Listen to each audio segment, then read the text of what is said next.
बच्चों, physics class 9th में gravitation chapter में आज बोले थे कि थ्रस्ट एंड प्रेशर स्टार्ट करेंगे। थ्रस्ट किसको बोलते हैं और प्रेशर किसको बोलते हैं। वर्ड से कंफ्यूज और हताश होने की बात नहीं है। Thrust is a kind of a force. आपका थ्रस्ट जो है वो एक तरह का फोर्स ही है। एक तरह का क्या फोर्स है? ये फोर्स ही है आपका। थ्रस्ट से हम लोग क्या करते हैं, थ्रस्ट किसको बोलते हैं और फोर्स किसको बोलते हैं। मान लो ये हमारा सरफेस है, इस पर इस तरह से भी फोर्स लगा रहे हैं और ऐसे भी फोर्स लगा रहे हैं, ऐसे भी फोर्स लगा रहे हैं और सीधा भी फोर्स लगा रहे हैं, परपेंडिकुलर भी फोर्स लगा रहे हैं ऐसे। तो वैसा फोर्स जो सरफेस पे परपेंडिकुलर होगा उसको हम लोग बोलते हैं थ्रस्ट। जैसे ये सरफेस है और इस पर परपेंडिकुलर फोर्स इस तरह से लग रहा है, इसको हम लोग बोलते हैं थ्रस्ट। तो thrust it is the kind of a force, it is a kind of a force, kind of a force which acting perpendicular to the surface. It is a vector quantity, obviously force है, it is a vector quantity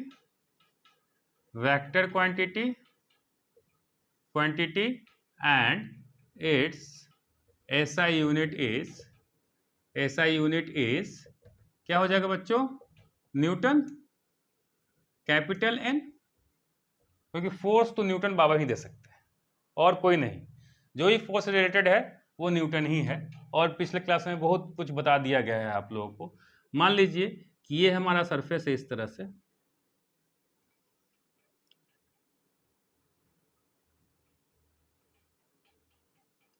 इस तरह का surface है perpendicular, ये इस तरह का surface है सरफेस ए है और इस पर नॉर्मल फोर्स लग रहा है, या तो इस तरफ लगे नहीं तो ऊपर में भी लग सकता है।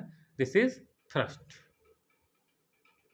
थ्रस्ट। ये आपका सरफेस है, ये आपका सरफेस है, यानी इसके और इसके बीच में कितना डिग्री का एंगल बन रहा है? 90 डिग्री का एंगल बन रहा है। That's why this force is called thrust. जैसे अगर कोई सरफेस है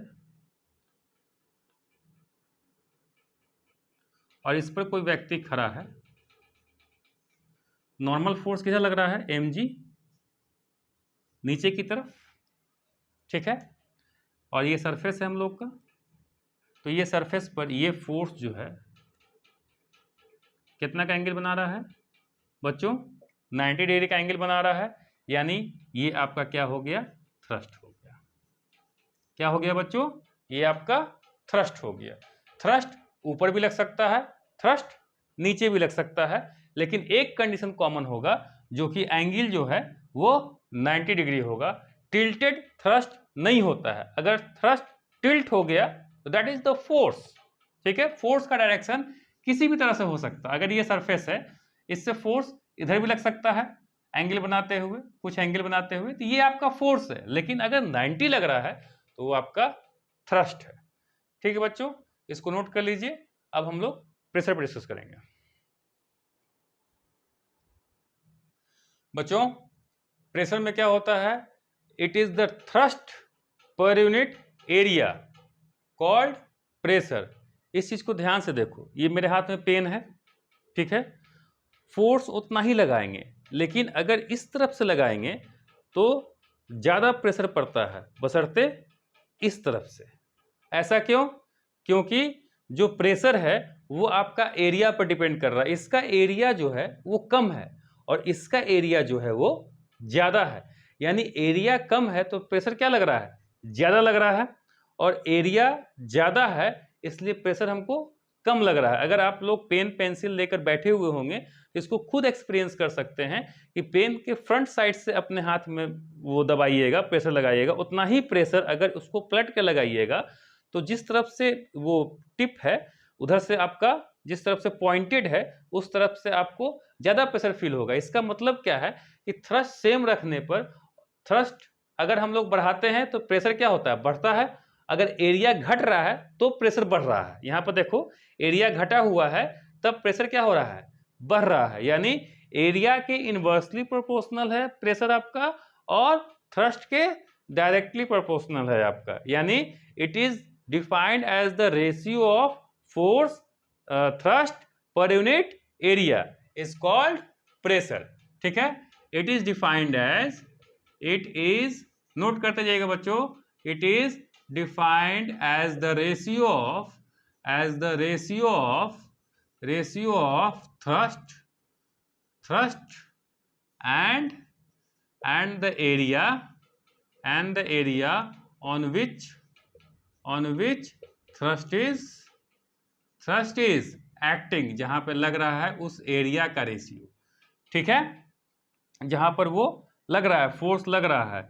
यानी प्रेशर इज इक्वल टू क्या हो जाएगा आपका, pressure is equal to thrust per unit area. ठीक है, इसका एसआई यूनिट क्या हो जाएगा प्रेशर का, SI unit of pressure is Newton पर मीटर स्क्वायर। एरिया का मीटर स्क्वायर होता है न्यूटन पर मीटर स्क्वायर, और इसी को पास्कल बोलते हैं।